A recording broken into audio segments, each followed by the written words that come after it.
O Anime Recaps Tagalog, mapapawaw ka sa sarap. Nax, ang title ng ating anime ay laging nakalagay sa itaas ng video. Sige na, like mo na yan. Pinuntahan ni Megumi Fushiguro ang isang cursed object para kunin sana pero nawawala ito. Pero sinabi ng boss niyang kailangan itong mahanap. Ipinakita naman si Yuji Itadori kasama ng kaklub nito na naglalaro. Dumating ang isang boy labo at sinabing magbitiw na sila sa posisyon. Kaya pinakita ni Sasaki ang nalaman nilang problema ng mga students doon na nakakaramdam daw sila ng multo at nagkakasakit pa sila. Ngunit sinabi ng guro na kalokohan lang ito. Patuloy na hinanap ni Megumi ang cursed object at sa rugby field ay nakakita siya ng isang halimaw. Kaya naisip niyang baka naroon ang hinahanap niya. Ipinakita ang isang macho na nagtapon ng metal ball at humanga ang mga tao. Pero nang tinapon naman ito ni Yuji Itadori, nasira ang frame ng net. Ngunit pagdaan ni Yuji sa harap ni Megumi ay nakaramdam ang hunter ng masama kay Yuji. Nasa hospital ang lolo ni Yuji na kanyang binisita. Nagagalit ang matanda dahil hindi nakikinig ang apo nito. Kaya nasabi na lang niyang magpakabait si Yuji at tumulong sa iba. Saka bigla itong namatay. Kalaunan ay pinuntahan ni Megumi si Yuji at pinaliwanag kung gaano kadelikado ang cursed object na nakuha nito. Ngunit sinabi ni Yuji na nasa mga kaibigan niya ito at balak nilang buksan sa paaralan. Kaya sinagot ni Megumi na posibleng mamatay ang mga kaibigan ni Yuji anumang oras. Ipinakita naman ang dalawang kasama ni Yuji na binalatan ang cursed object. At nakita nilang matandang pang finger pala. Ngunit biglang may dumating na halimaw. Agad na nagpunta sina Megumi at Yuji sa paaralan, ngunit naramdaman ni Megumi ang madilim na kapangyarihan sa paligid kaya pinaiwan niya si Yuji. Samantala ay nagtago ang babae mula sa halimaw. Pero nilapitan siya ng kasama na nang tignan niya ay kinakain ng halimaw ang ulo nito. Binilisan pang lalo ni Megumi ang pagtakbo at pinalabas ang mga kakaibang aso. Nakita niya ang halimaw na nilalamas ang babae na binabalak kainin pero nakain na nito ang lalaki. Nais kainin ng halimaw ang babae kasama ang daliri para lumakas ito. Ngunit mula sa bintana ay biglang pumasok ang tumalon na si Yuji at sinuntok ang halimaw. Nailigtas niya ang dalawang kasama at nabigyan ng pagkakataon si Megumi na mapatay ang halimaw. Saka pinakain niya ito sa mga alagang aso. Pinaliwanag ni Megumi na kapag nakain ng mga sumpa ang daliri ay mas lalakas sila. Ibibigay na sana ni Yuji kay Megumi ang daliri nang biglang may umatake na mas malaking curse. Tinulak ni Megumi si Yuji kaya siya ang nahuli at itinapon ng halimaw. Kaya nawala ang mga shikigami nitong aso. Sumabog ang paaralan at naitapon si Megumi sa labas na hinahabol ng tae. Pero sumunod din si Yuji at inatake ang halimaw para mailigtas si Megumi. Sinabi ni Megumi na tanging sumpa lang daw ang makakatalo sa isa pang sumpa.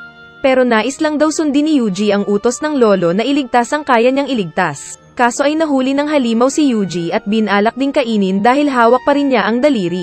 Inapakan ni Yuji ang bunganga ng halimaw habang kagat nito ang daliri. Saka naalala niyang pampalakas ng tag-uro ang daliri kaya dali-dali niya itong kinain.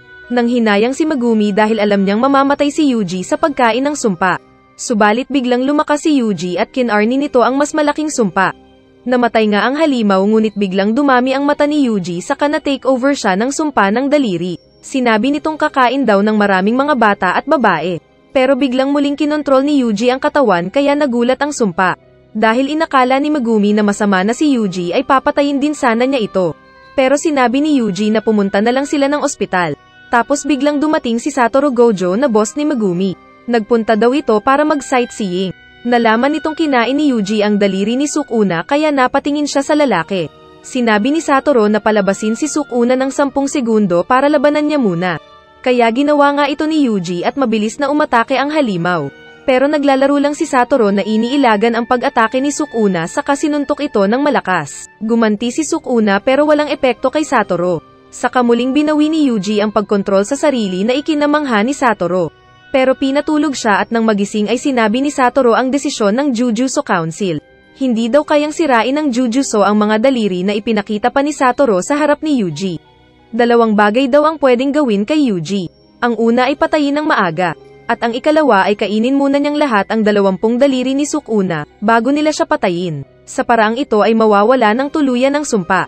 Binisita ni Yuji ang mga kasama sa ospital at pinaliwanag ang tungkol sa na-encounter nilang sumpa kay Sasaki. Saka siya humingi ng pasensya at umalis. Kinuha niya ang abo ng namatay na lolo at doon ay hinintay ni Satoru kung ano ang desisyon niya sa dalawang bagay na kanyang pagpipilian. Nais daw ng bida na sundin ang utos ng lolo na maging superhero. Kaya hiningi niya ang isa pang daliri ni Sukuna at kinain sa harapan ni Satoru. Muling nag-react ang katawan niya sa kapangyarihan ng sumpa, pero agad din niyang nakontrol ang sarili. Pagbukas nila ng pinto ay naroon din pala si Megumi na naghihintay pero may pasa ang mukha. Pinaghanda nila si Yuji dahil kailangan nitong mag-transfer sa kanilang Jujutsu High School. Naglakad sila patungo sa bagong papasukang paaralan ni Yuji. Ngunit sinabi ni Satoru na kailangang makapasa sa interview ni Yuji dahil kung hindi ay tigok siya agad.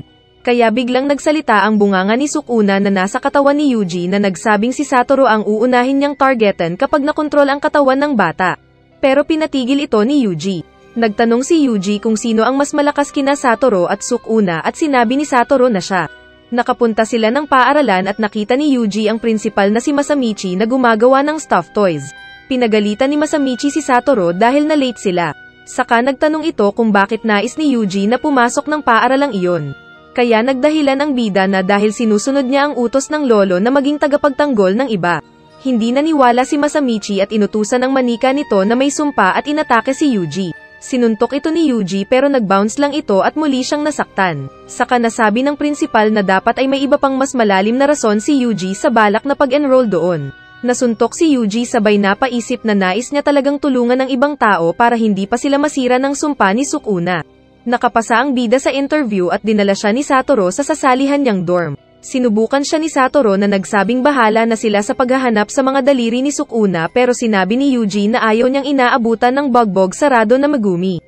Kaya natawa si Satoru at sinabing gagamitin nila si Yuji na detector din sa iba pang daliri ni Sukuna dahil nasa katawan na niya ang ibang sumpa nito. Nang sumunod na araw ay sinundo nila ang ikatlong first-year student na si Nobara Kagisaki. Nang makita ng babae ang dalawang lalaki ay naisip nitong kinakain ni Yuji ang kulangot nito samantalang feeling boss naman si Megumi. Dahil parehong mula sa probinsya sina Yuji at Nobara ay sinabihan sila ni Satoru na magpunta sila ng Tokyo. Kaya nagsaya ang dalawa, pero nainis sila nang dinala lang pala sila sa isang lugar na pangit kung saan malakas ang presensya ng sumpa. Inutusan ni Satoru sina Yuji at Nobara para linisin ang gusali pero binigyan muna ni Satoru ng armas si Yuji. Pumasok ang dalawa sa gusali at inutusan ng babae si Yuji na mag-umpisa sa basement para daw matapos nila agad ang paglilinis ng gusali at makapamasyal pa sila ng city. Kinalaban ni Yuji ang isang mukhang insektong tao at pinatay niya ito gamit ang kutsilyo. Pinakita naman si Nobara na inatake ang isang mannequin na alam niyang may sumpa.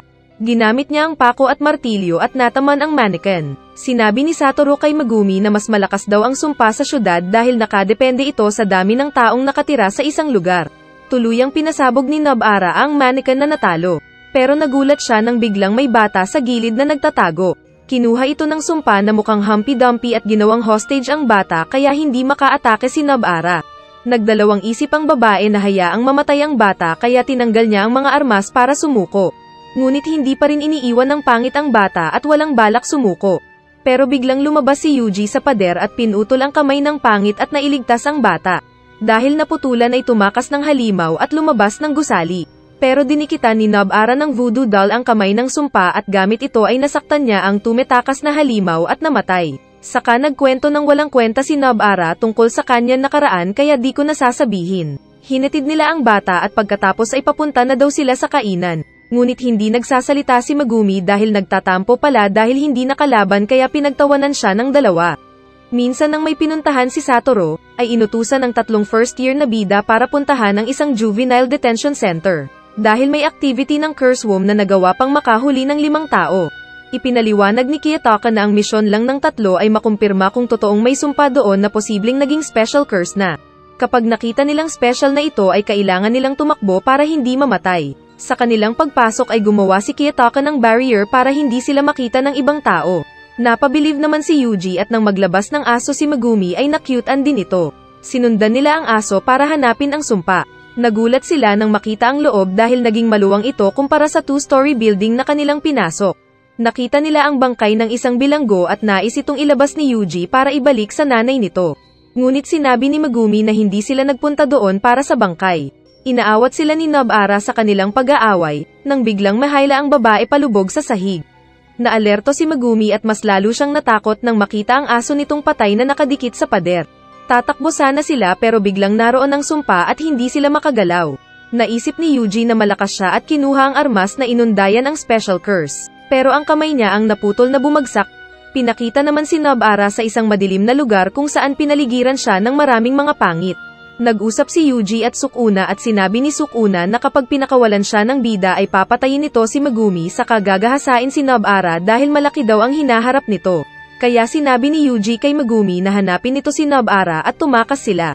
At kapag safe na ay sabihan lang nila ang bida para mapalabas nito si Sukuna. Kaya mabilis ang pagtakbo ni Megumi gamit ang mga alaga nito.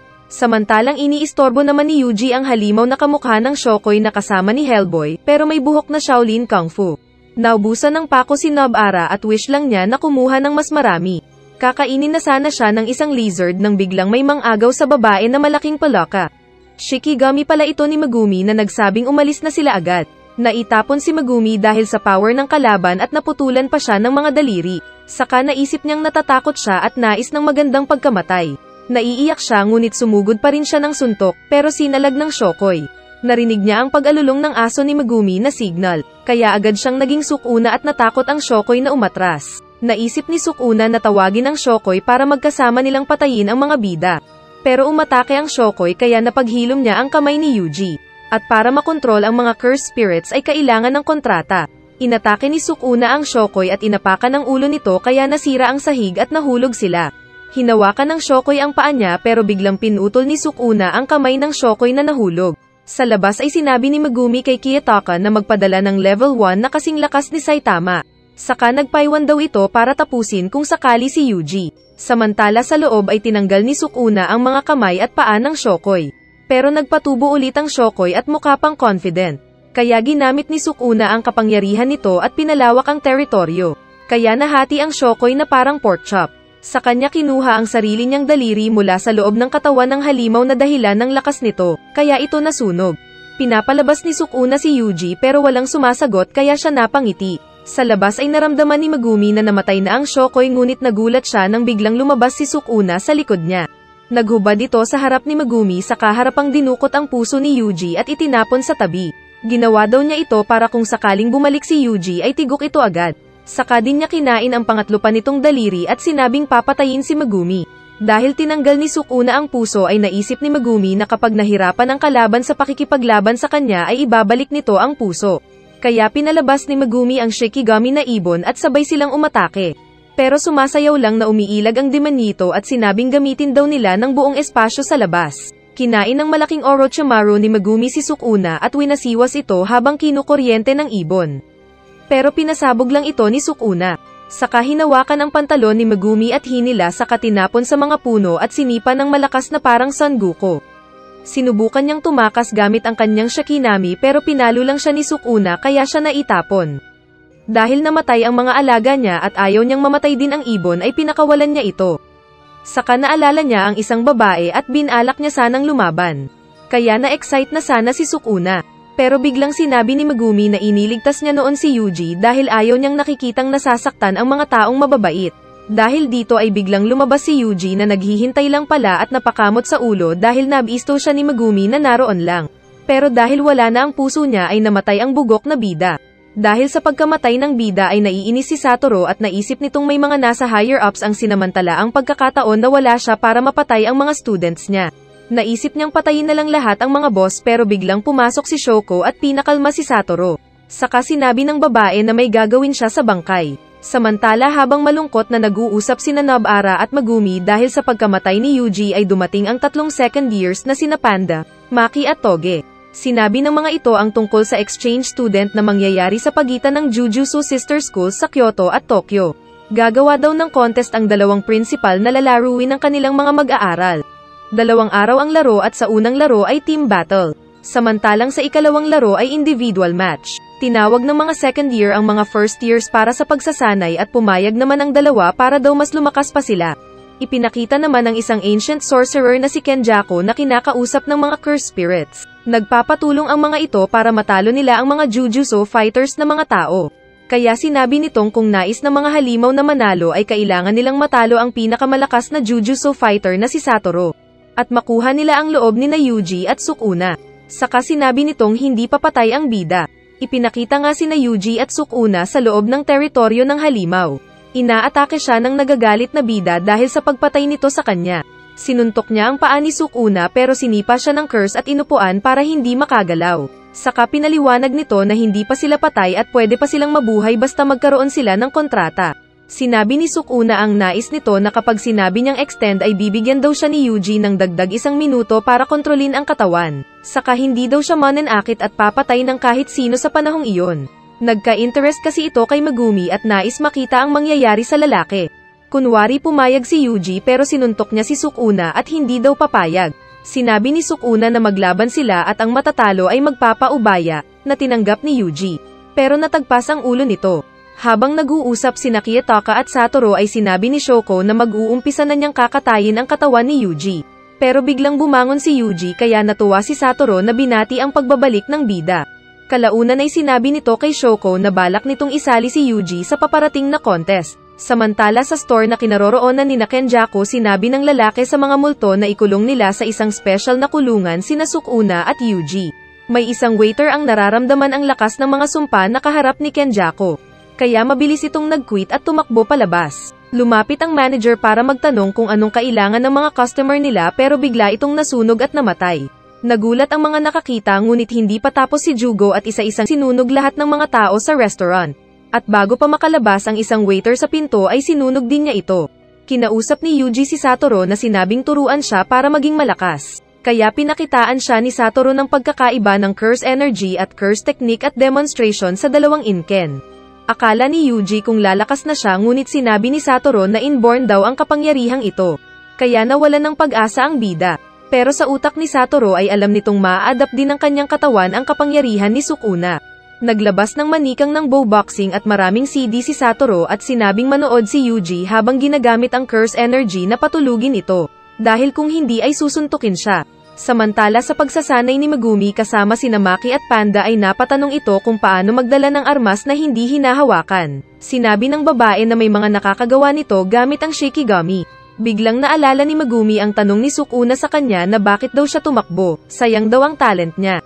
Kaya napaisip siya ng paraan. Bago umalis si Satoru ay nasabi ni Yuji na nag-usap sila ni Sukuna pero hindi niya maalala ang tungkol dito. Habang nasa daan ay may naramdaman si Satoru kaya siya bumaba at pinaalis si Kiyotaka. Bigla siyang inatake ni Jugo ngunit mabilis na nakailag ang bida.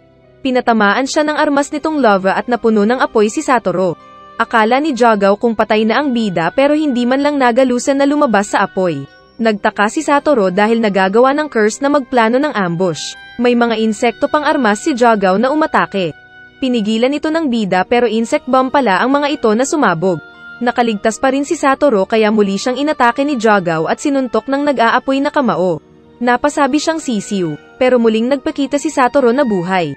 Kaya nagtaka ang halimaw kung bakit hindi namamatay si Satoru. Kaya pinakita ng bida ang kapangyarihan sa kamay nito na nahawakan ng halimaw na may barrier. Hinuli ni Satoru ang curse saka ito sinuntok-suntok at kalaunan pa ay ginamit ang lakas ng kapangyarihang void. Saka ihinigas-hagis at inupakan si Jagaw na nagmukhang lampa. Dahil sa pagkatalo ni Jagaw ay naniwala na siyang malakas si Satoru. Saka biglang dumating si Satoru na kasama si Yuji. Dinukot pala nito ang bata habang nanonood ng TV. Dinala niya ito doon para panoorin siya kung paano bugbugin si Jagaw. Nang sinabi ni Satoru na mahina si Jagaw ay biglang nagalit ang multo at nagpasabog ito ng maraming lava.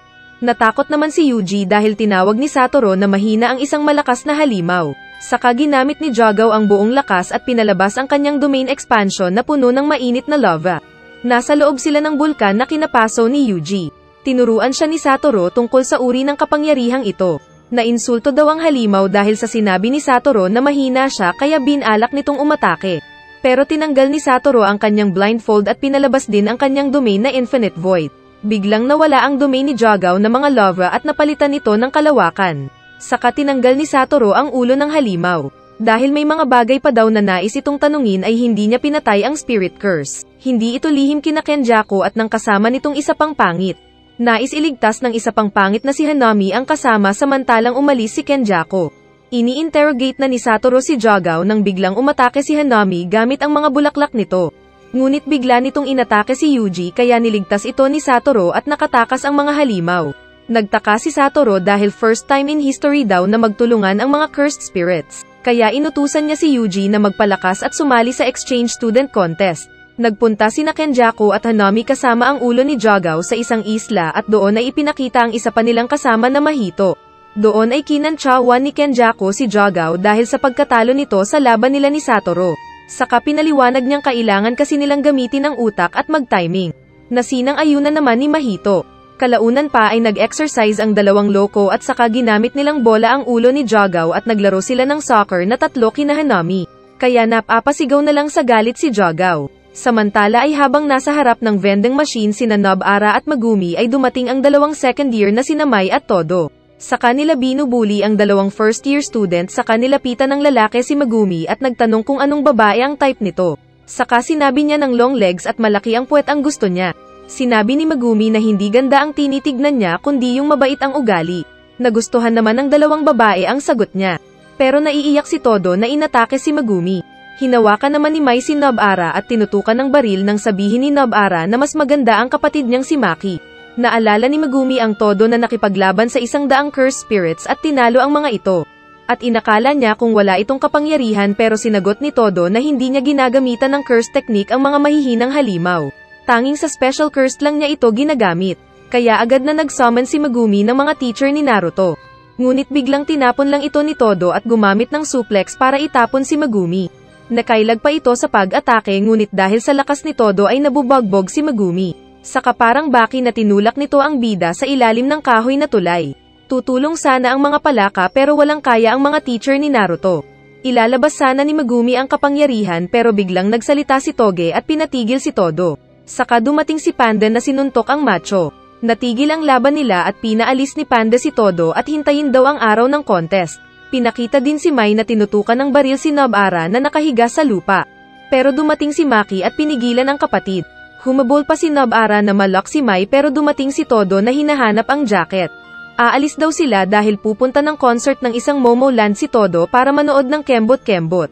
Kaya sila umalis. Kalaunan ay pinaliwanag ni Maki kay Nobara na kahit wala siyang curse technique at kakayahang makita ito ay may kakayahan naman siyang gumawa ng mga gamit na nakakaepekto sa mga cursed spirit. Ipinakita naman si Satoru na pinuntahan ang parehong artista na gumanap sa master ni Gun na Net-Ero. Dahil namatay siya sa Hunter x Hunter ay dito siya nilagay at siya si Yoshinobu. Harapang sinabi ni Satoru na walang silbi ang prinsipal ng isa pang Jujutsu High School. Kaya pinagalitan ni Miwan na bodyguard si Satoru. Ngunit sa loob ng babae ay kilig na kilig at laglag panty siya sa kagwapuhan ni Satoru.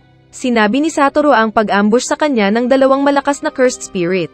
At ang paglabas ng mga naglalakasan na mga Jujutsu sorcerers at ang pagdating ni Yuji na pinagtataguan ni Sukuna. Pinaliwanag ni Satoru na hindi na makokontrol ng mga higher-ups ang pagdating ng mas malakas na mga nilalang at hindi na lang si Satoru ang makakalaban ng mga boss. Kaya nainis si Yoshinobu at bamuka ang isang mata. Pero tumayo si Satoru at nagpaalam kay Miwa. Inutusan ni Yoshinobu si Miwa na kumuha ng kape nito. Masaya ang babae dahil mahahabol pa daw niya si Satoru.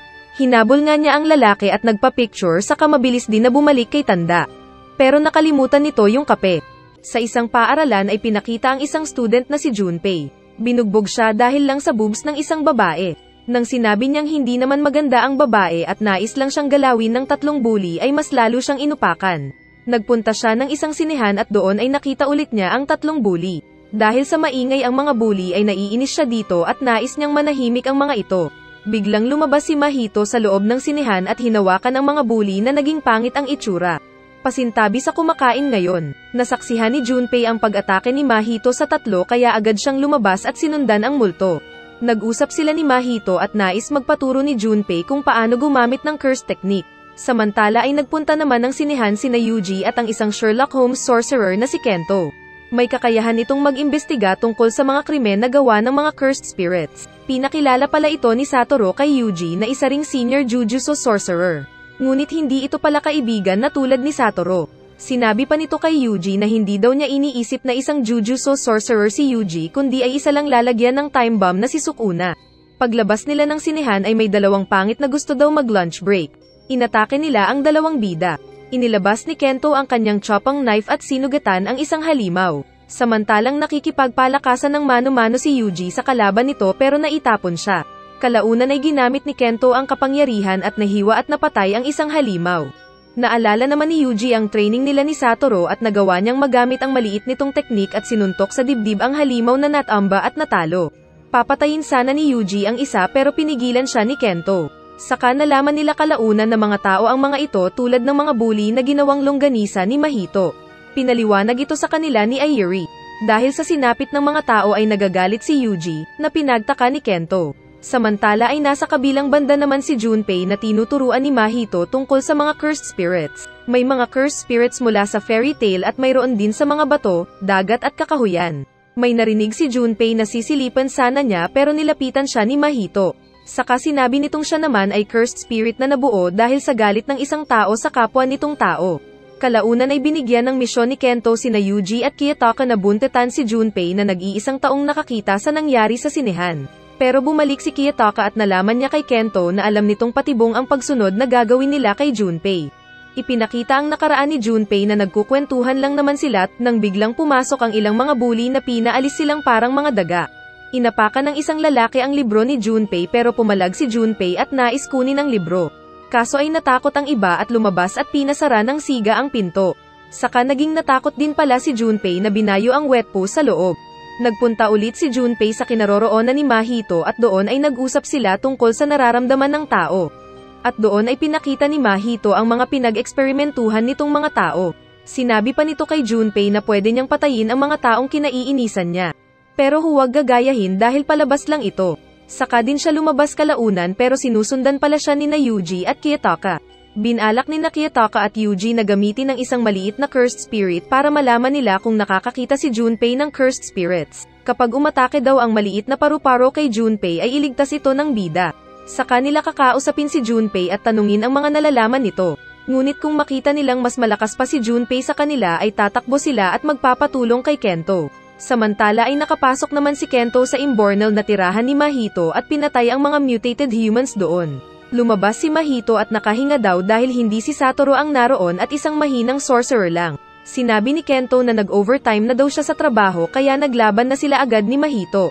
Ginamit ni Kento ang teknik nitong pag-slice sa kalaban pero ang kamay lang ni Mahito ang na-slice. Kaya nagtaka daw siya kung anong teknik ang ginamit ng business sorcerer.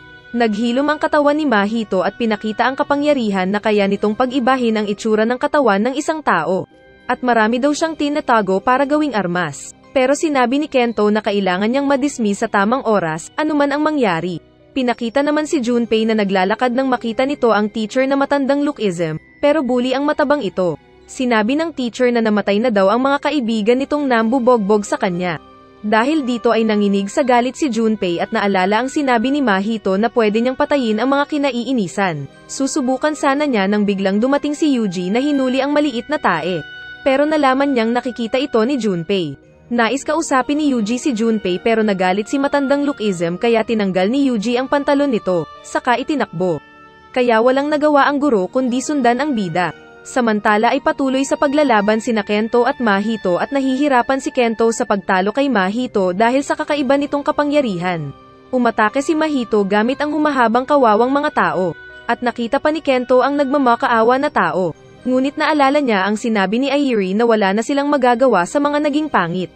Nais ni Mahito na kunin ang kaluluwa ni Kento at gawin ding longganisa at ginamitan niya ito ng kapangyarihan. Pero hindi daw ito tumalab dahil sa curse technique ni Kento. Mas bumilis din si Mahito at nagagawa nitong palitan ang itsura. Balak niyang hawakan si Kento ng ilan pang beses para makontrol ito at pilit hinahabol ang lalaki. Nakita ni Kento na umabot na sa oras ng dismissal niya. Kaya nainis siya at napilitan na mag-overtime sabay tanggal ng kurbata. Nakita ni Mahito ang malakas na kapangyarihan ni Kento kaya mas lalo siyang na-excite na labanan ang sorcerer. Naisip daw kanina ni Kento na para talunin si Mahito ay subukan niyang ubusin ang lakas nito, kaya siya nagpahabol. Ngunit dahil ayaw mag-overtime ay ginamit niya ang isa pa niyang teknik na full force at inatake ang pader na nagkadurog-durog. Naiisip ni Mahito na ilagan ang mga tinapon ni Kento pero biglang nahati ang paa nito. Sinabi ni Kento na ayusin ito agad ni Mahito at kung sakaling buhay pa sila ay magkita ulit sila sa susunod. Saka natabunan ng mga bato si Mahito. Kinausap naman ni Yuji si Junpei at pinakitang sinabi pala ni Mahito na pag nakita ni Junpei ang botones ng uniforme ng mga Jujutsu High School ay kaibiganin niya ang mga ito dahil mga sorcerer ang mga ito. Sinubukang magtanong ni Yuji pero hindi sumagot si Junpei kaya hindi na nagtanong pa ang bida. Nagkwentuhan sila at nalaman nilang pareho silang mahilig sa mga palabas. Dumating ang nanay ni Junpei na pinagkamalang kaibigan nito si Yuji. Saka tinawag si Yuji para kumain sa kanilang bahay. Nagpunta si Kenjaku sa bahay ni Mahito at nakita ang kasama na parang uod na lumabas mula sa lupa. At excited pa ito na naikwento ang nakalaban na si Kento. Nagulat si Kiyotaka dahil nasa bahay ni Junpei si Yuji. Patungo na sana siya doon pero biglang tumawag si Kento na nasa isang CR na nagpasundo. Nasugatan pala ito sa laban nila ni Mahito. Naisip niyang bata pa si Mahito at kailangan nila itong matalo agad bago pa maging mas malakas. Masaya namang kumakain sina Yuji at Junpei kasama ang nanay ng lalaki. Mas nagkakalagayan sila ng loob dahil sa mga palabas nilang napanood. Nakatulog na ang nanay ng tawagan ni Kiyotaka si Yuji. Nag-usap pa sila at sinabi ni Yuji na kahit makakalaban niya sa hinaharap ang isang masamang sorcerer ay hindi pa rin siya papatay dahil ayaw alisin ang halaga ng buhay. Kaya nagdadalawang isip din si Junpei sa pagpatay. Ipinakitang nagising ang nanay ni Junpei ngunit nakita nito ang isang daliri ni Sukuna. Ngunit sa likod niya ay mayroon palang halimaw dahil sa daliri. Namatay ang ina ng kawawa at sinabi pa ni weirdo na master nito na isa sa mga kaklase niya ang kumulam sa nanay niya. Kaya nagpalit ng uniforme ang biktima saka nagpunta ng paaralan. Sa paaralan ay binigyang parangal ang isang bully na student dahil binayaran pala niya ang kanyang honor.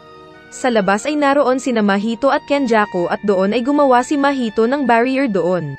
Naipakita na sila rin pala ang naglagay ng daliri ni Sukuna sa bahay ni na Junpei dahil may balak silang niluluto. Sa loob ng paaralan ay nakatulog ang lahat ng mga bata dahil sa kapangyarihan ni Junpei. Saka dumating si Junpei na pinakita sa guro ang sunog ng sigarilyo sa ulo nito na kagagawan ng mayamang bata. Ginamitan niya ng kapangyarihan ang bully sa kanya binugbog at pinalutang sa ere. Akala kasi niya kung ito ang naglagay ng sumpa sa kanilang bahay na ikinamatay ng kanyang ina. Ipinakita ang nakaraan na tinuruan ni Mahito si Junpei kung paano nito makontrol ang Shikigami. Babalikan sana ni Junpei ang binubugbog pero bigla siyang hinayla ni Yuji at sinuntok. Pinigilan naman siya ng jellyfish na Shikigami pero wala itong laban kay Yuji. Nasaktan si Junpei na nahulog sa labas ng bintana pero agad na sinundan ni Yuji. Habang nasa ere ay inatake ni Junpei ang bida pero nakalaban pa rin ito at nakalapit at nasuntok ang mukha ni Junpei na muling tumilapon sa loob ng gusali. Nagtanong si Yuji kung ano ang dahilan ni Junpei at sumagot nga ito, kaya nakonsensya si Yuji. Hinayaan niyang matamaan ng pag-atake ni Junpei kaya naging kalmado si Junpei na natakot sa pagkasaksak kay Yuji. Pinakalma ni Yuji si Junpei at inanyayahan na magpunta din ng Jujutsu High School para maging malakas at saka nito hanapin kung sino ang nangsumpa sa kanila ng kanyang ina. Ngunit biglang lumabas si Mahito at inatake si Yuji. Saka sinabi nitong bobo din si Mahito na tulad ng mga taong tinatawag niyang bobo. Sa kanya ito ginawang taong butiki gamit ang kapangyarihan. Dahil dito ay hindi na nag-iisip si Junpei na inatake si Yuji. Sinubukang tawagin ni Yuji si Sukuna pero ayaw siyang tulungan ng makong na Sukuna. At nagsasaya pa ito dahil nakalimutan ni Yuji ang kanilang kasunduan. Nagtataka din si Mahito dahil bakit hindi gawin ni Sukuna ang pinapagawa ni Yuji kahit na nagkasundo na sila. Dahil sa pagiging longganisa ay namatay si Junpei. At napagtanto ni Yuji na kahit anong gawin niya ay mga tae sina Sukuna at Mahito. Dahil sa galit ay sinuntok ni Yuji ang mukha ni Mahito. Tatawa-tawa pa ito pero nasaktan din ang kanyang katawan. Patuloy ang pag-atake ni Yuji pero nagbabago lang ang anyo ni Mahito para hindi siya masaktan saka ito umaatras palayo. Alam ni Yuji na hindi natatablan si Mahito pero binalak pa rin niyang patuloy sa pagsuntok hanggang mapulbos ang kalaban. Ngunit naging latigo ang kamay ni Mahito na inatake ang napaatras na Yuji. Naitapon si Yuji sa labas tapos naging parang palasong mahaba ang kamay ni Mahito. Umiwas ang bida at sinubukang hilahin ang kamay ni Mahito na naging lubid. Pero natusok siya, pero binalibag pa rin niya si Mahito. Sinuntok ni Yuji ang lupa sa kanilapitan at sinuntok sa tiyan ang kalaban pero bigla itong naging cactus at tinusok ang katawan ni Yuji. Binalak pa nitong gawing laruan ang kaluluwa ni Yuji pero nagulat siya dahil bigla niyang nakita si Sukuna na binigyan siya ng warning. At kapag uulitin niya iyon ay papatayin niya ito. Sinamantala ni Yuji na mauntog-untog ang ulo sa nasasaktang Mahito at sinipa ito sa mukha. Pero bigla itong nagpunta ng likod niya at muntik na siyang mapitpit kung di siya niligtas ni Kento. Dumating pala ito para iligtas siya. Saka sinabi ni Yuji ang sitwasyon sa paaralan at pinaliwanag kung bakit nagdugo ang ilong ni Mahito. Kaya nakaisip ng paraan si Kento na magtulungan silang dalawa ni Yuji para gumawa ng adobong Mahito. Pinagtulungan ng dalawang bida ang pangit na long hair at maganda ang laban. Pero nagpalabas ng mga transfigured humans ang kalaban at inutusan ng mga ito na atakehin si Yuji. Dahil alam niyang hindi naisakta ni Yuji ang mga tao. Inatake ng mga halimaw si Yuji pero nagmakaawa ang mga ito na patayin sila ng bida. Nahuli ni Mahito si Kento pero niligtas ito ni Yuji. At napagtanto ng mga bida ang kahinaan ng halimaw kaya nila ito nabugbog. Ngunit sa gitna ng panganib ay biglang nakayanan ni Mahito na palawakin ang kanyang domain expansion. Nagpalabas siya ng maraming mga kamay at nakulong si Kento sa loob dahil ito ang balak manyakin ng kalaban. Nais makapasok ni Yuji pero hindi niya kaya. Samantala sa loob ay naintindihan ni Kento na nasa peligro na siya dahil nasa loob na siya ng kamay ni Mahito.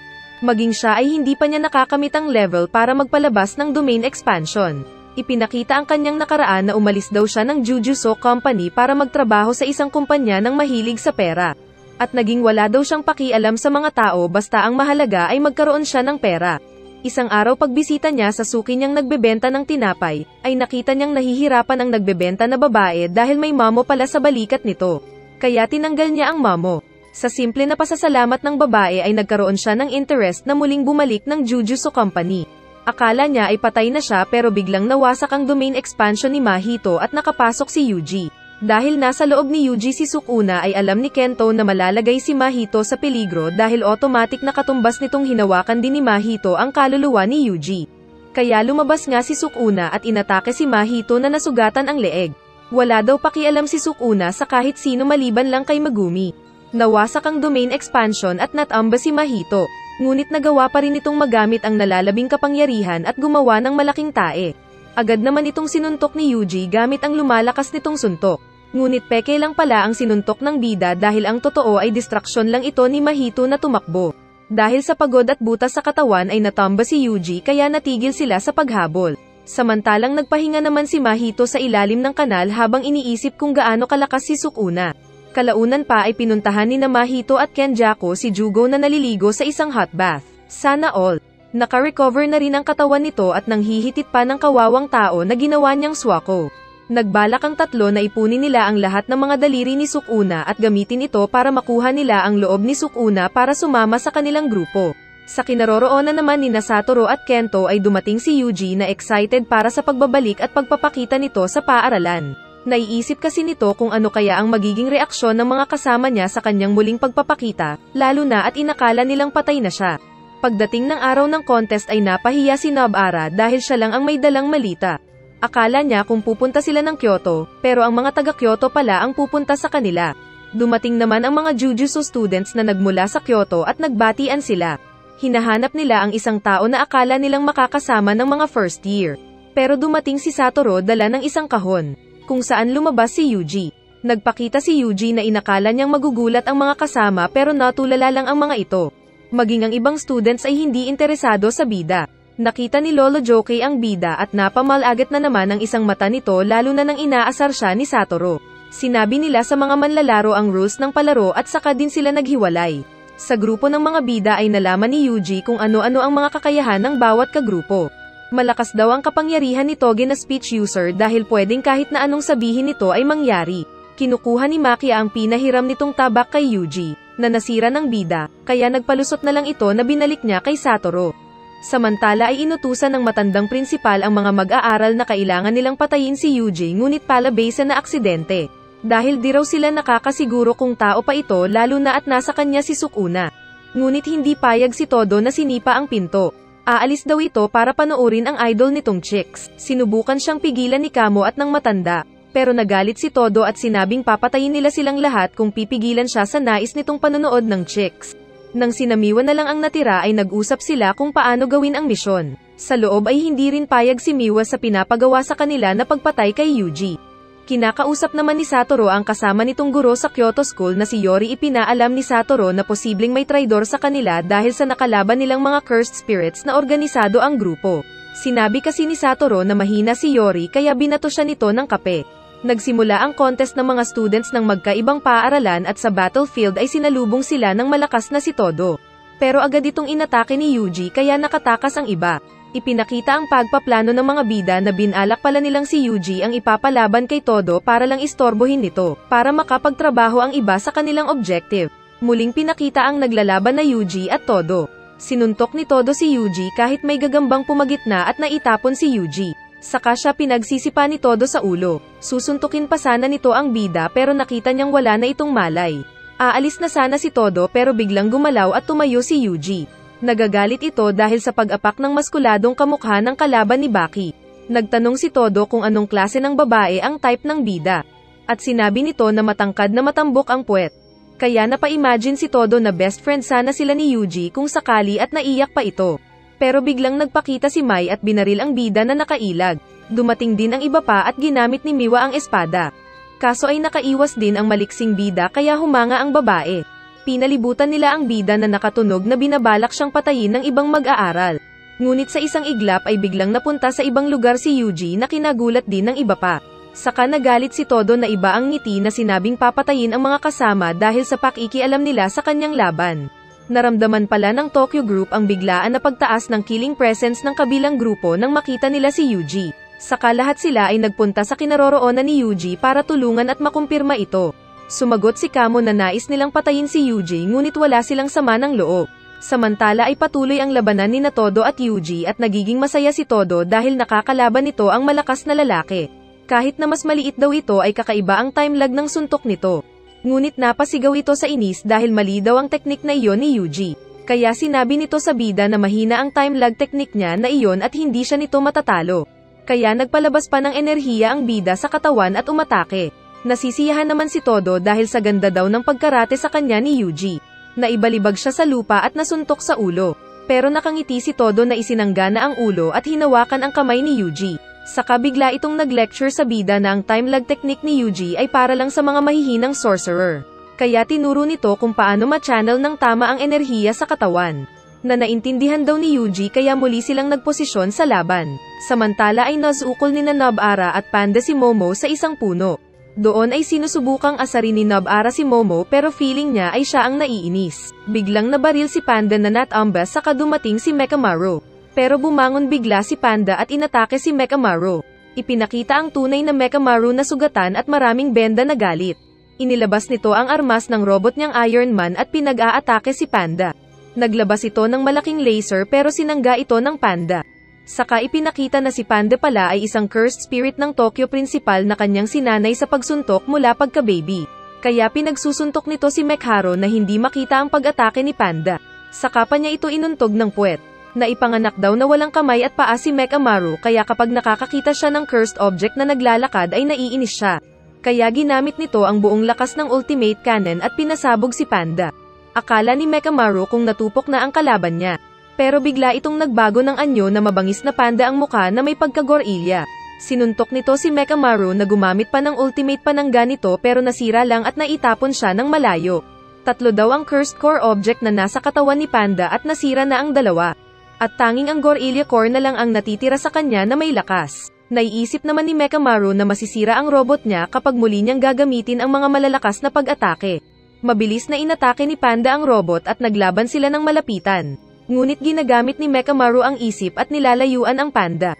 Nagtapon siya ng tiles na kinadistract ni Panda sa kanya ito pinatamaan ng laser sa inaakala nitong kinalalagyan ng core. Natama naman si Panda ngunit tinago na pala nito ang core sa ibang parte ng katawan. Saka nahuli nito si Mekamaru at binasag ang ulo ng robot. Nag-usap pa sila panandalian at sinabi ni Panda na creepy daw ang mga tao. Saka huwag daw magalit sa kanya si Mekamaru dahil hindi naman siya ang kalaban nito. Kaya nga daw siya naging sorcerer para labanan ang mga cursed spirits na mas asama. At nagpaalam si Panda na nagsabing sa kanya bibisitahin ang tunay na Mekamaru minsan. Naalala ni Miwa ang nasabi ni Mai na mahina daw si Maki. At naiinis siya dahil napakalakas pala ni Maki kahit walang inborn na power. Kaya napapa-atras si Miwa hanggang sa masipa pa siya ni Maki at mahulog ng ilog. Ginamit ni Miwa ang simple domain nito gamit ang katana skill. Dahil mas madali niyang mararamdaman ang paglapit ni Maki. Ngunit hinati ni Maki ang sibat at nagtapon ng decoy na kinaistorbo ni Miwa na sinangga kaya madaling nakalapit si Maki. At ginamitan niya ng Aikido si Miwa at itinapon nito. Pagtayo ni Miwa ay napahiya siya dahil ninakaw ng kalaban ang espada nito. Kaya napatawa sina Meimei at Satoru na nanonood. Sinabi ng babae na i-promote na kasi ni Satoru si Maki sa mas mataas na class. At gusto daw ito ni Satoru pero hindi niya magawa dahil sa impluwensya ng pamilya ni Maki na ayaw sa kanya. Patuloy naman sa paghabol si Nobara kay Momo. At napaypayan siya ng power ni Momo sa napatamaan ng Wallace ang mukha ni Nobara. Kaya nainis ang maskuladong babae. Sinabi pa ni Momo na hindi lang lakas ang kailangan ng mga babae kundi cute na mukha. Mas nainis pa si Nobara na nagtapon ng mga pako sa paligid pero umilag-ilag si Momo. Ngunit inactivate na ng galit na Nobara ang mga natapong pako. Saka mabilis na umapak sa mga ito para habulin ang bruha sa walis nito. Nahablat ni Nobara ang buhok ng walis ni Momo at nakatakas ang maarte kaya inakala niyang hindi siya nahabol ni Nobara. Kaso ay galit na ginamit ni Nobara ang pangkulam na voodoo doll at nahulog ang walis kasama ni Momo. Saka mabilis na gumamit ng squeaky hammer si Nobara para hindi mamatay ang katunggali at sinapak si Momo. Uulitin sana ni Nobara pero bigla na siyang nataman ng bala ng baril ni Mai. Nag-usap sina Momo at Mai at sinabi ni Mai na gumamit siya ng rubber bullet kaya ayos lang si Nobara. Saka dumating si Maki at sinabi kay Mai na pwede silang magsama ni Momo na labanan siya. Binaril ni Mai si Maki, ngunit hinati ni Maki ang bala gamit ang espada. Nagtago-tago si Maki sa mga puno at hinati ang kinatatayuan ni Mai, kaya ito nahulog. Saka mabilis na sinipa ni Maki ang kapatid na Natamba. Nag-flashback ang isip ni Mai noong bata pa sila ni Maki. Kambal sila at mas malakas ang loob ni Maki kumpara kay Mai na natatakot sa mga nakikitang multo.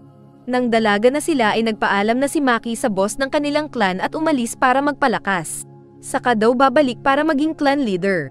Kaya mula noon ay naiinis na si Mai kay Maki. Patuloy na pinagbabaril ni Mai ang tumatakbo-takbo sa kakahuyan na Maki. Ngunit hindi niya ito matamaan dahil sa bilis. Nang maubos na ang bala ng revolver ni Mai ay lumabas na si Maki para atakehin siya na tinagpas ang huling bala ni Mai. Ngunit ginamit ni Mai ang kapangyarihan nito na construction. At gumawa ng bala mula sa wala at binaril si Maki. Habang tatamaan na ng bala si Maki ay inakala ni Mai na panalo na siya. Ngunit mabilis na hinuli ni Maki ang bala na parang nanghuli ng langaw gamit ang kamay. Kaya nainis ang naiinggit na Mai at umatake kay Maki na umilag. Saka pinalo ng likod ng espada si Mai na Natamba. Dahil natalo ay umiyak si Mai at sinabing galit siya sa kapatid dahil iniwan siya doon. Dahil sa pag-alis ni Maki ay napilitang mag-excel ni Mai para mahabol si Maki. Kaya humingi ng patawad si Maki kay Mai dahil hindi niya natupad ang pangako noon na hindi iiwan si Mai. Saka din iniwan si Mai. Samantala ay tinatakbuhan naman ni Megumi ang mga palaso ni Noritoshi na sinisira ang paligid. Nak-order siya ni Noritoshi na sinabing palabasin na ni Megumi ang mga alagang hayop. Alam ni Megumi ang kapangyarihan ni Noritoshi na blood manipulation at inakalang magiging anemic ito kapag masyadong ginamit ang blood power. Ngunit lumapit sa kanya si Noritoshi at ginamit ang physical na lakas at nasapak ang katawan ni Megumi na napa-atres. Gamit pa rin pala ni Noritoshi ang blood manipulation technique sa katawan. Sa kabilang banda ay nalulungkot pa rin si Miwa dahil sa pagkaagaw ng espada niya. Tapos tinawagan siya ni Toge sa kapinatulog gamit ang speech magic. Kaya nakatulog bigla si Miwa. Nakita naman ito ng kanyang guro kaya nagpaalam sa iba pa na puntahan ng student dahil sa mga nagkalat na cursed spirits. Samantalang sa isip naman ni Tanda ay naalala ang pinakawalan nilang first-class cursed spirit sa gubat para mang-istorbo sa kalaban nilang paaralan. Kaya sinabihan nga si Utahaim na puntahan si Miwa. Samantala ay naramdaman ni Toge ang malakas na presensya ng first-class cursed spirit sa paligid. At narinig ang pagdating nito. Sumilip ang halimaw, pero biglang natigok. Dahil pinatay pala ito ni Hanami. Saka sinabi din ni Mahito sa kasama na oras na rin para kumilos sila. Nagpatuloy sa santukan sina Noritoshi at Megumi. At nagawang masira ni Noritoshi ang armas ni Megumi. Sinabi pa ni Noritoshi na pareho sila ni Megumi na magiging head ng kani-kanilang clan sa hinaharap. At papatayin daw niya si Yuji. Pero hindi payag si Megumi dahil magkaiba sila ng pananaw ni Noritoshi at nais niyang ipaglaban ang tama. Tinawag ni Megumi ang isang Shinigami para maistorbo si Noritoshi. Saka gumawa ng isa pang Shinigami na elepante. Nagpalabas ng tubig ang elepante kaya naitapon si Noritoshi sa labas.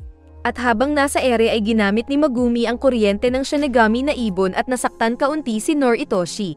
Ngunit nagtapon ito ng dugo na tinalian ng ibon. Maglalaban pa sana sila pero biglang may lumabas na malaking elastic na kahoy. At lumabas din si Toge na sinigawan silang tumakbo. Kaya nagtakbuhan nga silang tatlo palayo sa humahabol. Sa faculty ay nakita ng mga guro ang biglang pagkamatay ng mga kinalat nilang cursed spirits.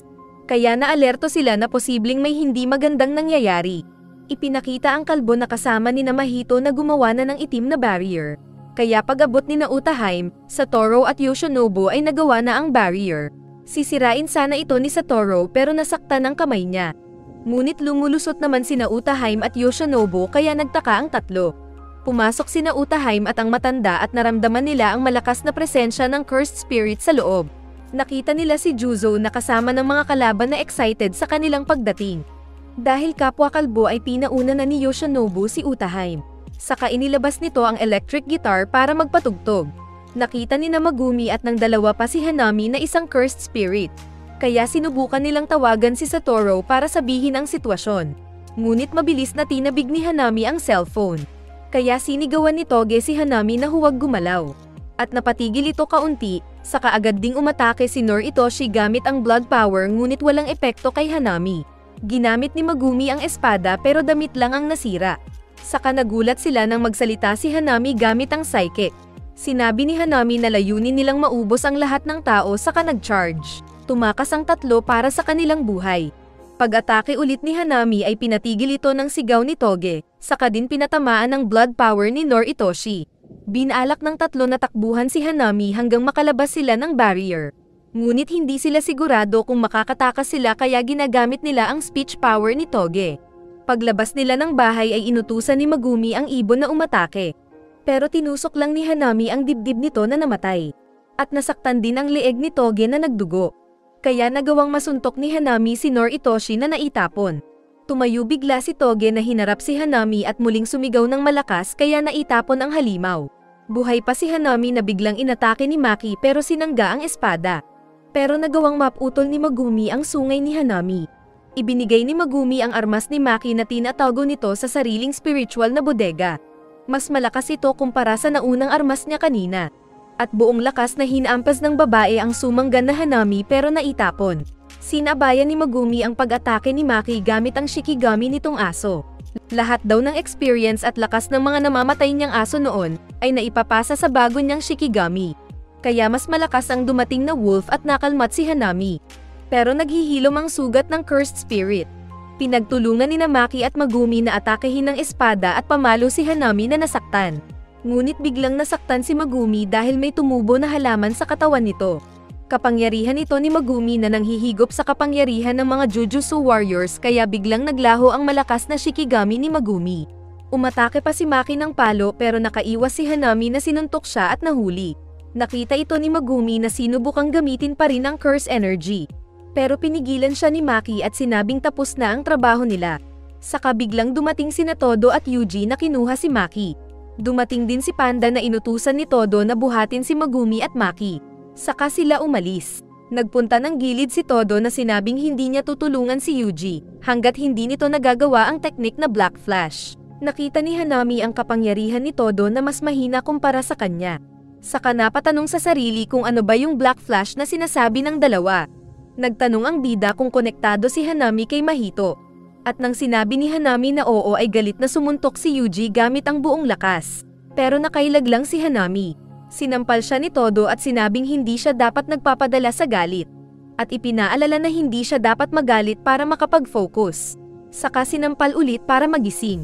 Kaya muling bumalik ulit si Yuji sa laban at nag-concentrate kahit maglaway. Kaya nagawa nitong ma-execute ang Black Flash na tinuturo ni Todo. At nasira ang kamay ni Hanami. Dahil sa pagkakagawa ng Black Flash ay binati ni Todo si Yuji at sinabing magiging ganap itong malakas na warrior. Nakita ang pagtubo ng kamay ni Hanami kaya ipinaliwanag ni Todo na ganun ang mga cursed spirit. Saka tandem silang lalaban sa halimaw. Kaya tinanggal ni Hanami ang talukbong ng isa pang kamay. Magkasamang umaatake sina Todo at Yuji kay Hanami na nagpapalabas ng mga kahoy-kahoy nitong katawan. Naisip ni Hanami na hindi man kasing lakas ng Black Flash ang pagsuntok ng dalawa pero sapat ito para masaktan siya. Kaya bago pa makalapit ang dalawa ay tinanggal ni Hanami ang mga ugat kaya nahulog sa ere sina Todo at Yuji. Nais tusukin ni Hanami ang mga nahuhulog pero nagsipaan ang dalawa at nakailag. Kaya may kakaibang naramdaman si Hanami sa unang pagkakataon. Naalala niya ang sabi ni Mahito na mag-enjoy lang siya sa pakikipaglaban. Sa lupa ay pinagdalawahan ni Todo at Yuji si Hanami na sinisipa at sinusuntok. Ngunit lumalaban pa rin ang halimaw. Saka sinabi sa isip na nag-enjoy na siya sa labang iyon. Ipinakita ang nakaraan ni Todo noong bata pa siya na binugbog ang isang bully. Feeling niya ay boring ang mundo. Ngunit nang may tumawag sa kanya at nakita ang isang chicks na nakamotor, ay biglang naging hindi na boring ang mundo. Shout out sa mga mahilig sa chicks. Ipinaliwanag ni Todo kay Yuji na pansinin nila ang mga pag-atake ni Hanami. At sinabi ang mga nakita nilang kapangyarihan at pag-atake ni Hanami. At nakalkula daw niya sa isip na mananalo sila. Sabay silang umabante para umatake. Pero biglang hinila ng mga ugat ni Hanami ang paa ni Todo at winasiwas ito patungo sa matutulis na mga tusok. Ngunit biglang pumalakpak si Todo at pinagpalit ang katawan nila ni Hanami. Kaya ang halimaw ang natusok. Ito daw ang kapangyarihan ni Todo na kada papalakpak siya ay magpapalit sila ng nilalang na nais niyang makapalit. Sa kasabay silang umatake ni Yuji kay Hanami at nagpapalit-palitan sila habang binubugbog si Hanami. Kaya natatamaan ng suntok ni Todo at Yuji ang halimaw na nahihilo kung anong next na mangyayari. Hindi daw makahabol ang isip ni Hanami kung sino ang susunod na ipapalit ni Todo sa lugar niya. Saka nakita niyang parang gagamitin ulit ni Yuji ang Black Flash. Naalala ni Yuji ang sinabi noon ni Kento na isang beses lang dapat ginagamit ang Black Flash technique. Maliban lang sa malalakas. Sinuntok ulit ni Yuji si Hanami gamit ang Black Flash technique at sapul ito sa katawan. Kaya masaya si Todo na nakakita. Saka sinipa at sinuntok pa ni Yuji si Hanami gamit pa rin ang Black Flash na ikinagulat ni Todo. At susuntok pa ng isa si Yuji. Kaya inistorbo ni Todo si Hanami sa pagpalakpak niya na hindi naman gumamit ng swapping technique. Kaya nakascore ulit si Yuji ng Black Flash suntok sa tagiliran ni Hanami na nasaktan. Nagpatuloy lang sa pakikipaglaban ang dalawang bida sa malakas na Hanami gamit ang swapping technique. At kalaunan pa ay nasa sabayan na ni Hanami ang swapping technique ni Todo, at sinusuntok si Yuji bago pa man makipagpalit. Inilabas ni Hanami ang mga halaman nitong sumusupsap ng kapangyarihan at pinatamaan si Yuji. Ngunit ipinagpalit ni Todo ang katawan kay Yuji. At sa genius na isip ay kinausap niya ang isang chicks patungkol sa kapangyarihan ni Hanami na manghihigop ng lakas. Kaya bago pa umabot ang mga halaman sa katawan niya ay tinanggal niya ang curse energy at tumalbog lang ang mga halaman. Kaya nagulat si Hanami na muling sinipa-sipa ng dalawang bida. Sa isip ni Todo ay hindi lang mga tao at halimaw ang kaya niyang pagpalitan kundi lahat ng may curse energy. Kaya pinagpalit niya bigla sina Yuji at ang malakas na armas ni Maki na nahulog sa ilog. Dahil sinabi pala ni Megumi kung saan ito nahulog bago umalis. At pinalo niya ng malakas si Hanami na napa-atres. Kaso ay biglang hinigop ni Hanami ang buhay na nagmumula sa mga halaman at kino-convert ito sa curse energy. Kaya mas lalo siyang lumakas at nagkaroon pa ng mata ang bulaklak sa balikat niya. Dumating ulit si Yuji kaya binalaan ito ni Todo na lumakas ang kalaban. Ilalabas na sana ni Hanami ang domain expansion nito ngunit biglang nasira ang barrier. At ipinakita si Satoru na pinagmamasdan sila sa itaas. Bago mawala ang barrier ay ipinakita ang paglaban ni Tanda gamit ang gitara kay Kalbo na hawak ang malaking palakol ni Diva. Habang tumatakbo si Utaheim ay inilagan niya ang umatake na si Haruta. Marami itong sinasabi tungkol sa power niya. Pero sinabi bigla ni Maki na walang babaeng magkakagusto dito dahil sa style. Kasama din nila si Mai na magbibigay cover sana, pero biglang nawala ang barrier. Kaya natakot si Haruta na agad tumakbo. Nakita ni Satoru na kasama ni Yuji si Todo na nilalabanan si Hanami kaya hindi siya nag-aalala. Kaya ang pinuntahan niya ay ang kalbo na cursed user. Umatake ito pero agad na sinira ni Satoru ang kalbo. Naramdaman niyang nakatakas si Haruta. At feeling niya ay tatakas din si Hanami. At totoo nga na nagpaalam na si Hanami kina Todo at Yuji. Hahakbang sana si Yuji pero pinigilan siya ni Todo para hindi maaksidente.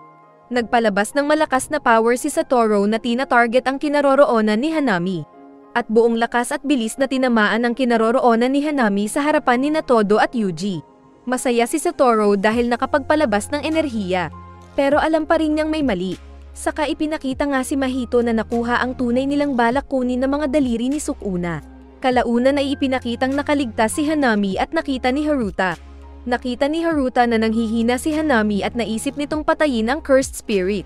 Pero dumating bigla si Mahito na hinawakan ang kasamang bakla at binalaan na maghinay-hinay para hindi agad mamatay. At nakinig naman si Haruta na nagrason na nais lang tumulong. At ipinakita ni Mahito ang mga nakuhang daliri kasama ng iba pang mga cursed objects na collection ng Jujutsu High School. Saka tinulungan ni Mahito si Hanami na sinabing nagawang maging masaya sa laban. Nagmeeting ang mga guro at napag-usapan nilang wala silang nakuhang valuable information sa kalbong nahuli nila. Saka napag-usapan din nila ang patungkol sa kakaibang Hanami na kayang magtago sa mga halaman. Samantala ay nag-uusap naman sina Yuji at Nobara na binisita ang naospital na Megumi. Nang biglang dumating si Todo na tinawag na siyang best friend. Kaya tumakbo si Yuji na sinabing hindi daw siya nakakapag-isip ng husto noon. Kalaunan na itinipon sila ni Satoru para sa pagpapatuloy ng competition dahil na-cancel yung unang laban nila dahil sa nakisawsaw na cursed spirits. Nag-motivate pa si Todo para ipagpatuloy nila ang one-on-one battle nila. Ngunit sinabi ni Satoru na walang magaganap na one-on-one match kundi team battle. Pero naglaro sila ng team battle na baseball. Dahil nasira ang ka-teammate ni Namay na si Mechamaru ay kumuha siya ng baseball pitcher at nilagyan ng pangalan na Mechamaru. At kahit nagalit si Nobara dahil sa pagiging cheater ni Mai ay wala siyang nagawa. Nakatama naman ng home run si Maki dahil sa lakas ng pagbat at akala nila kung makakascore na sila. Pero na-catch ni Momo ang bola sakay ng lumilipad nitong walis. Imbes na magbabat sana si Todo ay nagdadaldal pa ito kausap si Yuji. Kaya binato siya ni Maki ng bola sa mukha at knockdown ito. Saka masaya ang iba pa na sinabing nice pitch daw para kay Maki. Habang nanonood ang dalawang principal ay sinabi pa rin ni Yoshinobu na dapat nilang patayin si Yuji dahil nasa katawan niya si Sukuna. Pero sinabi ni Yaga na bantayan na lang muna nila. Nang si Yuji na ang nagbat ay naka-home run sila dahil sa lakas ng pagtama niya sa bola at hindi rin nasalo ni Momo.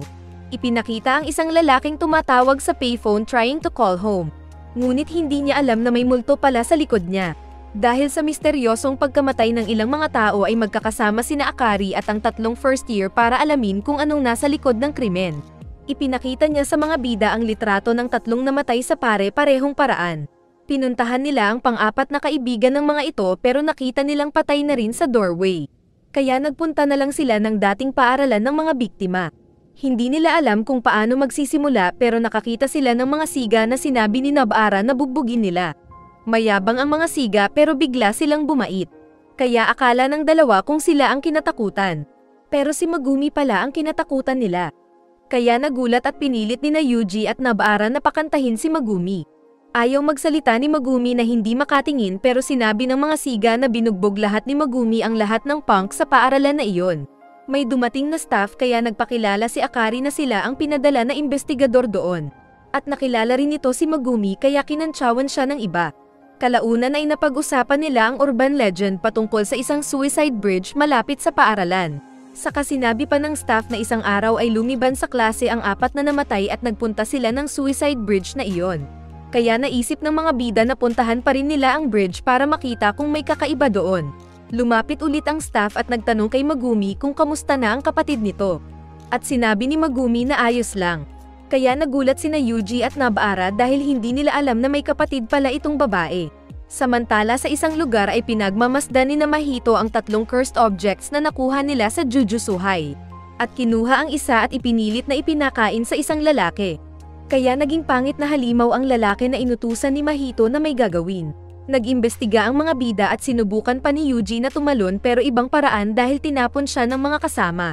Pero walang kakaibang kaganapan. Habang nag-uusap sila ay dumating ang isang punk kanina kasama ang ate nito na kabatch ni Megumi. At naalala pa rin ito ni Megumi. Dinala daw siya doon ng punk nang marinig ang usapan ng mga bida patungkol sa suicide bridge. Nakwento ng babae na maging siya ay nagpunta din sa bridge noon at nag-perform ng ginagawa ng mga estudyante doon. At kalaunan lang ay nakakaramdam na siya ng mga kakaiba sa pwesto nila. Dahil nagbubukas ng automatic ang pinto kapag siya ang dumadaan. At binanggit din nito na tatlo sila noon na nagpunta ng ilalim ng tulay kasama ang kapatid ni Megumi.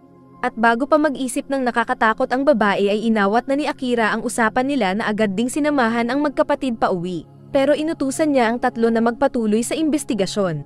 Tinawagan agad ni Megumi si Kiyotaka para sana humingi ng tulong at mabantayan ang kapatid. Pero sinabi ng Boy Labo na panay second class jujutsu lang ang available. At sinabi ni Kiyotaka na mas magandang umatras na lang sila. Kaya hindi niya alam ang gagawin kung uuwi na lang o tatapusin ba ang curse object sa bridge para din sa kaligtasan ng kapatid. Concern ang dalawang kaibigan sa kanya, pero pinauwi na niya ang dalawa dahil delikado ang binabalak niyang gawin. Nagpunta siyang mag-isa sa ilalim ng tulay. Pero hindi niya naramdaman ang pagdating ng dalawa pa na sinundan pala siya. Kaya sinabi niyang nais niyang matanggal ang cursed spirit sa bridge para sa kapatid. At agad na naintindihan ito ng dalawa. Saka din sila nagpunta sa kinaroroonan ng realm ng cursed spirit at nakita nga ito. Kaso ay biglang dumating ang inutusan ni Mahito na isa pa. Kaya sinabi ni Yuji na siya ang makikipaglaban dito. Mabilis na pinagbubugbog ni Yuji ang halimaw na kanyang sinipa at suntok. Nagdura ng dugo ang halimaw na inilagan ni Yuji at sinuntok ang halimaw na naitapon. Kaya nasabi ng halimaw na malakas pala ang bida. Samantala ay pinaaga-hunting ni Nobara at Megumi ang mga lumalabas sa lupa na cursed spirit. Pero para tuluyang matalo ito ay kailangan nilang matalo ang main body nito. Nag-iisip si Megumi ng paraan kung paano lalabanan ang mga halimaw. Nang biglang may manghila kay Nobara mula sa labas ng barrier. Pero sinabi ng babae na ayos lang siya at bahala na si Megumi doon. Naramdaman din ni na Yuji at ng halimaw na isa pa ang pagdating ng isa pang cursed spirit. Kuya daw ito ng halimaw na agad tumakbo para tignan ng kuya. Hinabol siya ni Yuji pero natigil nang lumabas ng barrier ang kalaban. Pero inutusan siya ni Megumi na sundan ng halimaw at siguruhing ligtas si Nobara. Kaya lumabas nga si Yuji at naiwan si Megumi. Samantala ay nakita ni Nobara na mukhang tao ang kalaban niya na nagpapapogi. Sinabi ng kalaban na hindi daw kasama sa deal nila ni Mahito ang pagpatay sa Jujutsu Fighter. At sinabing pwedeng tumakbo ni Megumi at hindi siya papatayin. Kaya nagtataka si Megumi kung cursed spirit ba ang kalaban o spirit user. Sa loob naman ay napatay na lahat ni Megumi ang karamihang mga lamang lupa. Sa tulong ng kanyang mas malakas na werewolf. Ngunit lumabas ang isa pang cursed spirit na daliri ni Sukuna. Nag-iisip pa lang si Megumi kung anong gagawin, pero mabilis na siyang pinatamaan ng kalaban ng goma-goma nito. Kaya nasira ang espada ng bida. Nag-teleport ang kalaban sa likod pero niligtas siya ng lobo. Ngunit sumunod agad ang kalaban na umatake at nawalan siya ng malay. Paggising niya ay nakitang duguan ang ulo. At nasabi ang isang bagay na kinatakot ng kalaban. Saka naalala niya ang sinabi ni Sukuna na bakit daw tumakbo si Megumi noon. Kaya nag-isip si Megumi ng kung ano ba talaga ang kaya niyang gawin. Inilabas ni Megumi ang natatagong lakas at nagawang mabuksan ang hindi pa kompleto na domain expansion na tinawag niyang Chimera Shadow Garden. Napuno ng kadiliman ang paligid nila na kinamanyak pa ni Megumi. Sa kasabay na sinugod ni Megumi ang kalaban, kasama ng mga shadow frog nito. Lumalaban naman ang daliri na pinatamaan si Megumi ng lastic power nito na binutasan ang kamay ng bida. Pero naging shadow din siya na naihalo sa domain expansion. Saka ginamit ang mga Shinigami na mga ibon para kuryentehin ang halimaw. Pero nakatakas daw ang daliri ni Sukuna sa domain expansion ng bida. Ngunit mabilis lang itong pinatay ng malakas na werewolf ni Megumi. At nawala ang barrier kaya nakuha ni Megumi ang daliri ni Sukuna. At hindi ito lihim kay Sukuna na ramdam ang nangyari. Ipinakita noong siga pa si Megumi sa school na binugbog ang maraming mga tao. Sinabi niya sa kinaaway na hindi siya sasaktan kung hindi rin ito mananakit. Sinaway siya ng isang babae na si Sumiki. Hindi sila tunay na magkapatid, ngunit nang magkalampungan ang tatay ni Megumi at nanay ni Sumiki ay iniwan na lang sila. Kaya naging magkapatid na ang turing nila sa isa't isa. Ngunit ipinaliwanag ni Satoru noong bata pa siya kung anong nangyari sa ama at kung sino siya. Kaya siya naging isang Jujutsu sorcerer paglaki dahil binenta siya ng tatay sa Zenin clan. Noong high school din nasumpa si Sumiki at nakama pa ito. Dahil kay Sumiki ay naintindihan daw ni Megumi kung paano maging mabait at alalahanin ng iba. Samantala ay naramdaman ni Nobara at ng kalaban nitong kamukha ng gumuhit ang pagkawala ng barrier. Kaya naisip ni Eso na malakas ang tumalo sa daliri ni Sukuna. Agad siyang nagpatalon-talon paatras palayo kay Nobara dahil may pupuntahan daw. Ngunit alam ng babae na gusto nitong kunin ang daliri at hindi makakapayag ang babae na sumunod. Sinabi ni Eso na ayaw niyang ipakita ang likod kay Nobara dahil kung gagawin niya ito ay kailangang patayin ang babae. Ngunit habang tumatakbo sila ay biglang lumabas sa likod niya ang naghahabulan na Yuji at Kechizo. Kaya nabisto ang tinatago ng nagpapapogi na Eso. Malaking pangit na mukha pala ang nasa likod. Nagalit ito na binalak saktan si Yuji, pero pinukpok siya ni Nobara ng martilyo sa likod ng ulo at naitapon.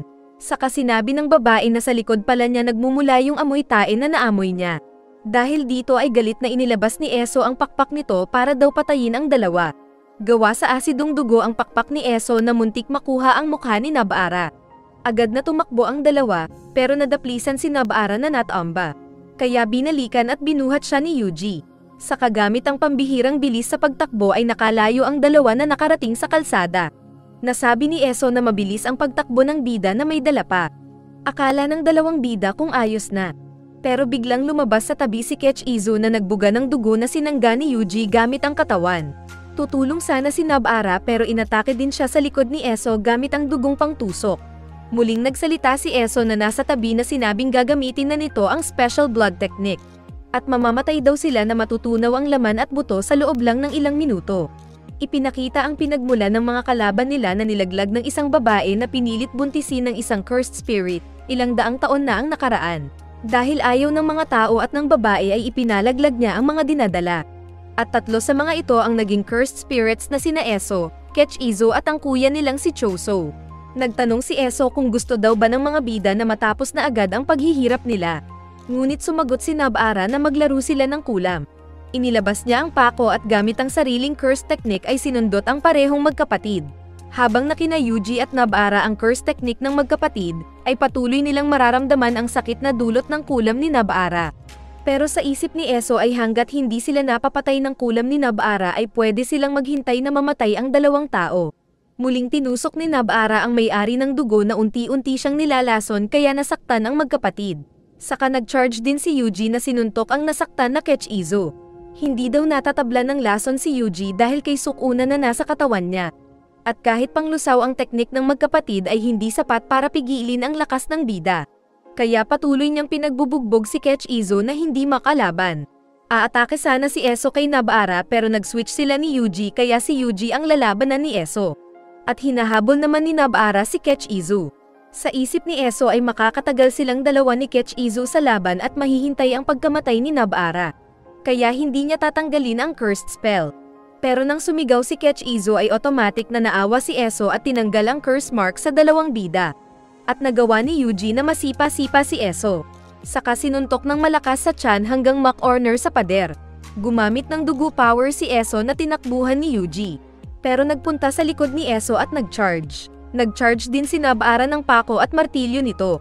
Saka sabay silang sinaktan ng 2 bida. Natanggal ang kamay ni Eso na hindi makapaniwala. Binalak pa ni Kechizo na umatake sa likod ni Nabara. Pero ginamit ni Nabara ang kill skill nito at pinasabog si Kechizo. Dahil hindi naglaho ang katawan ni Kechizo ay napagtanto ni Nabara na hindi cursed spirit ang kalaban nila. May dumaan na sasakyan na iniwasan ng babae. Na mabilis palang sinakiyan ni Eso para tumakas. Dahil kinuha pa nito ang isang nakasakay at ginawang hostage sa kasinabing bilasan ng driver ang pagpapatakbo. Pero nakita ni Eso na pinipilit siyang habulin ng mabilis na pagtakbo ni Yuji. Sa isip ni Eso ay magpapagaling siya at babalikan ang 2 para patayin.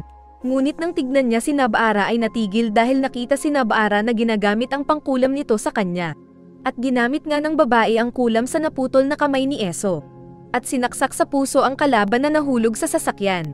Sinamantala naman ito ni Yuji na nag-charge at nag-sorry muna, bago sinuntok ng malakas si Eso na nabutasan at namatay. At naramdaman daw ito ni Choso na kapatid ng 2 habang naglalaro sila kina Mahito at Geto. Pagkatapos ay binalikan agad ng 2 si Megumi na inakala nilang namatay. Pero natulog lang pala at bumangon kaya masaya ang 2. Sinabi ni Megumi na huwag kakainin ni Yuji ang daliri ni Sukuna ngunit hahawakan lang niya dahil siya ang may natitirang lakas sa kanilang 3. Kukunin na nga sana ni Yuji ang daliri, nang biglang magkabunganga ang palad niya, at kinain agad ang daliri. Kaya nagalit ang 2 kay Yuji. Pero sinabi nitong si Sukuna ang kumain na hindi man lang siya na warningan. At saktong dumating din si Akari para sunduin sila. Samantala ay patuloy sa pag-imbestiga si Satoru kung sino ang traidor sa kanila. At hindi siya sigurado kung may traidor na estudyante. Kaya binayaran na lang niya si Meimei para mag-imbestiga. Kaya masaya ang babae sa nakitang maraming pera.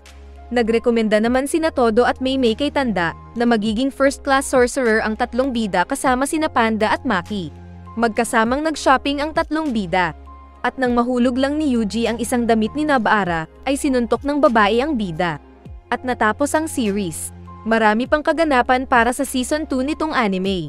At kung gusto mo ng katuloy ay mag-comment ka ng O Anime Recap Season 2.